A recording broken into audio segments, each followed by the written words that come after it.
Class 9 के important question, छोटे छोटे प्रश्न 1 नंबर के, बड़े इम्पोर्टेंट है। इसको देखो।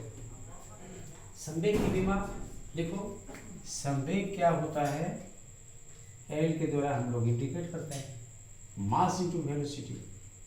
मास का मतलब है, अब वेलोसिटी होता है एल टी माइनस 2, तो ये वाला विमा यहाँ लिख दो। संवेग की विमा क्या हो जाएगी? M L T minus 2। आगे देखो, एक क्रिकेटर 0.2 किलोग्राम की बात को 0.1 सेकेंड में 5 मीटर पर सेकेंड के वेग से फेंकता है, तो बल निकालो। बल कैसे निकलेगा? P इक्वल टू यम ए। मास यहाँ 0.2 किलोग्राम। एक्सीलरेशन का पता नहीं है, लेकिन टाइम है और वेलोसिटी है, तो हम क्या करेंगे? फोर्स इक्वल टू मास, यहाँ होता है वेलोसिटी बटा टाइम। एक्सीलरेशन वेलोसिटी बटा टाइम होता है, तो यहाँ बैठा दो। मास कितना है? 0.2 kg। वेलोसिटी कितना है? 5 मीटर पर सेकेंड। टाइम कितना है? 0.1 इक्वल टू 2/10 इंटू 50/1। 0 से 0 काट दो। बल कितना हो जाएगा? 10 न्यूटन। तो ये 10 न्यूटन यहाँ लिख दो। Force equal to 10 newton. ताप बढ़ने पर पृष्ठ तनाव घटता है, ये ठीक है, घटता है। यहाँ पर डैश होगा, तो इस डैश में हम लोग क्या भरेंगे? घटता है। घटता है। ताप बढ़ने पर पृष्ठ तनाव घटता है। ताप बढ़ने पर पृष्ठ तनाव घटता है। स्ट्रेस बटा स्ट्रेन, हिंदी में प्रतिबल बटा विकृति, ये होता है यंग गुणांक, अंग्रेजी में यंग मॉडुलस। किस तापक्रम पर जल का असंगत प्रसार होता है? 0 डिग्री सी से लेकर के 4 डिग्री सी के बीच में जल का असंगत प्रसार होता है। 0 डिग्री सी से 4 डिग्री सी के बीच में जल का असंगत प्रसार होता है। 4 डिग्री सी पर जल सर्वाधिक भारी हो जाता है, उसका घनत्व सबसे अधिक हो जाता है। पावर की एसआई इकाई क्या है? तो पावर की एसआई इकाई क्या है, इसको मिटा के हम बता रहे हैं। पावर की एसआई, पावर इक्वल टू होता है वर्क बाई टाइम। वर्क की एसआई इकाई है जूल, और टाइम का होता है सेकेंड, तो ये हो जाएगा जूल पर सेकेंड, या वाट भी होता है। जूल पर सेकेंड मतलब वाट, तो यहाँ लिख दो क्या हो जाएगा? जूल पर सेकेंड या वाट हो गया। पाचक स्राव का उपादान क्या है? पाचक स्राव स्टोमक में जो बनता है HCl, इसको बोलते हैं हाइड्रोक्लोरिक एसिड। Hydrochloric acid. गुप्त ऊष्मा की विमा लिखो। अब गुप्त ऊष्मा क्या होता है? लेटेंट हीट इक्वल टू होता है, इसकी इकाई होती है कैलोरी पर ग्राम। कैलोरी पर ग्राम, तो कैलोरी का मतलब वही वर्क की इकाई लिखेंगे। कैलोरी ऊष्मा और वर्क बराबर है, तो वर्क की इकाई m L square T minus 2, और ग्राम के लिए नीचे में मास के लिए m लिख दो, कट जाएगा। क्या हो गया? L स्क्वायर T माइनस 2, तो ये लिख दो। कहाँ गया? गुप्त ऊष्मा L स्क्वायर T माइनस 2। विशिष्ट ऊष्मा की विमा, स्पेसिफिक हीट की विमा। तो स्पेसिफिक हीट की विमा क्या होती है? स्पेसिफिक हीट की विमा, स्पेसिफिक हीट होती है कैलोरी पर ग्राम पर डिग्री सी। तो कैलोरी, यहाँ भी कैलोरी था, वर्क की इकाई लिखे थे, विमा लिखे थे, तो वर्क की विमा बैठाओ, क्या होगा? m L square T minus 2 पर ग्राम के लिए m, और इसके लिए केल्विन बैठेगा।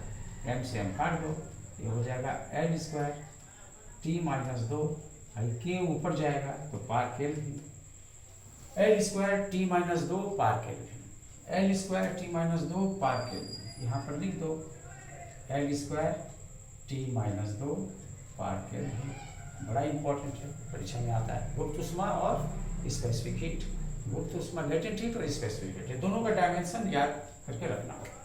WHO के अनुसार पेय जल में आर्सेनिक की मात्रा होती है 0.05 mg मिलीग्राम पर लीटर। पेय जल में आर्सेनिक की मात्रा इससे अधिक नहीं होनी चाहिए। 0.05 मिलीग्राम पर लीटर से ज़्यादा होने से तरह तरह की विसंगति देखने को मिलती है शरीर के अंदर। हो गया।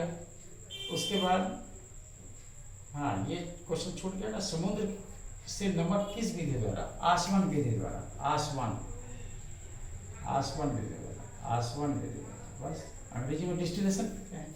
1 मोल ऑक्सीजन कितने ग्राम ऑक्सीजन के बराबर है? 1 मोल मतलब O2 ऑक्सीजन का 16 एटॉमिक वेट गुना 2 बराबर 32 ग्राम। 1 मोल ऑक्सीजन का मतलब 32 ग्राम। H3PO4 की क्षारीयता कितनी है? तो हाइड्रोजन की संख्या क्षारीयता होती है 3 है। क्षारीयता कितनी है? 3 है। एक फर्मी कितने मीटर? याद रखो 10⁻⁻15 मीटर। 10⁻⁻15 मीटर। 100 वाट बल्ब को 20 मिनट तक जलाने पर कितना कार्य होगा? इसको तो यहाँ जगह निकालना पड़ेगा। हाँ देखो, 100 वाट बल्ब को 20 मिनट तक जलाने पर कितना कार्य होगा? कार्य क्या होता है? Power equal to work by time. यहाँ 1 रख के मल्टीप्लाई करो। Work equal to PT। Work power कितना है? 100। टाइम कितनी है? टाइम है 20 मिनट, तो 20 × 60 सेकेंड करना पड़ेगा, नहीं तो नहीं होगा, मिलेगा नहीं। तो ये हो जाएगा 100 और यहाँ हो जाएगा 1200। इसका मतलब वर्क इक्वल टू 12 × 10⁴ जूल। इतना जूल कार्य निकालना है ना, तो जूल, इतना जूल हो गया। वजन की बीमा लिखो। वजन की बीमा क्या होगी? इसको मिटा रहे हैं। वजन की बीमा निकालेंगे। वजन की बीमा वेट इक्वल टू होता है मास इंटू ग्रेविटी। मास के लिए L, ग्रेविटी के लिए L_T-2। यही बीमा है वजन की। बनाना सीख लो, परीक्षा में याद करने की जरूरत नहीं है। ML_T-2 याद करके रखो इसको।